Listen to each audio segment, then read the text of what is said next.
much green is really on the mind. It's really kind of top of mind. So we wanted to put it in perspective, and we did a classic Google search and said, how many articles have been written over the last 30 days when it comes to green in the environment? 28,000 over the last 30 days have appeared on this topic. So it is rather hot. What is the intersection of green and the environment in generations? Do different generations have different perceptions about what green is all about? We're going to give you 5 reasons why everybody in this room should go home and put together a green marketing plan. And secondly, we're going to get into 10 things that every retailer should do right now. 10 ways to implement that plan. Green really does impact your corporate reputation. 2/3 of consumers said that's important to them in terms of assessing a corporate reputation. Well, we wanted to understand if sort of the green image of a company really impacted recruitment and retention. And the answer we came out with this study is actually it does. Clearly at the top of the list, you have to value your employees. You got to offer good benefits, a good salary. You got to have training and growth opportunities. But you get to that second tier, and we're seeing now is perceived as environmentally responsible. We asked, when thinking about retail stores where you regularly shop, how important are each of these following? Naturally, people are going to say you got to have quality products. You got to have low competitive prices. You got to be a good corporate citizen. But now we're seeing care about the environment come up into that list and make that list. Consumers are willing to pay more for green. Over half of the consumers said they're willing to pay a 5 to 10% premium for a green product. Consumers expect you, and everyone else too, to be green. Consumers have this expectation. Automotive industry should be green. Consumer products came in second. Well, we asked about national retailers and local retailers, and 6 out of 10 consumers said local retailers should be green. They have that expectation of you.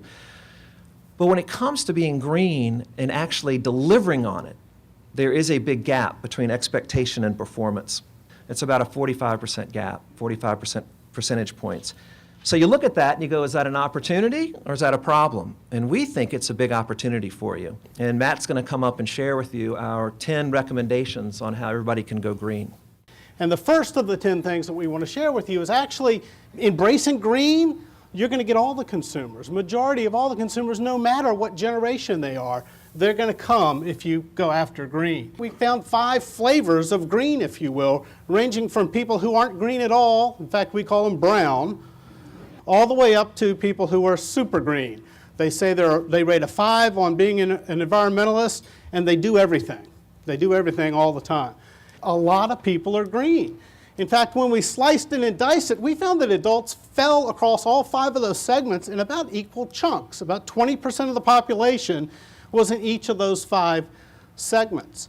2/3 think that they're green or feel green. Embrace green, you're going to get all the consumers. That's the big opportunity we see. There's not a universal definition of what it means to be green, but that's an opportunity. That's not a problem. That's an opportunity for you. It means you can help the consumer define what it means to be green. Your brand can help the consumer be green. But on the list are some things that you help them do, like using reusable cloth bags, buying local products and services. People see those things as things that they can do to be green, and that's where you can help.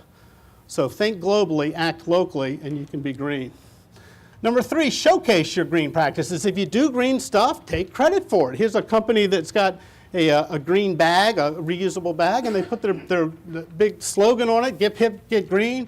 And they're out in front trying to make sure everybody knows that they're doing the good deeds out there. 5, you need to avoid what's now called greenwashing. You know, whitewashing. Well, now there's greenwashing out there, where people go out and make claims about being green, and they're really just giving you a veneer. They're not really green. Number 6, you need to use messages that will resonate with today's consumer. We asked, do you find green messages out there? You know, people are advertising green. Do you find it believable? Is it compelling? Is it going to get your attention? And again, across all generations, we had generally people said, yeah, I'll pay attention to it. The media consumption of these groups, because it's 8 out of 10 people, not that different. In fact, it's not that different from who you're typically advertising to. In fact, it is who you're typically advertising to. So our recommendation is not run out and change your media plan. Your media plan is fine. Change your message. green@boomerproject.com. Send us an email, and we will send you a version of this that's got the core data in it, so you can see it and have it, a PDF of it. We're happy to send that to you as our gift to you for letting us entertain you this morning.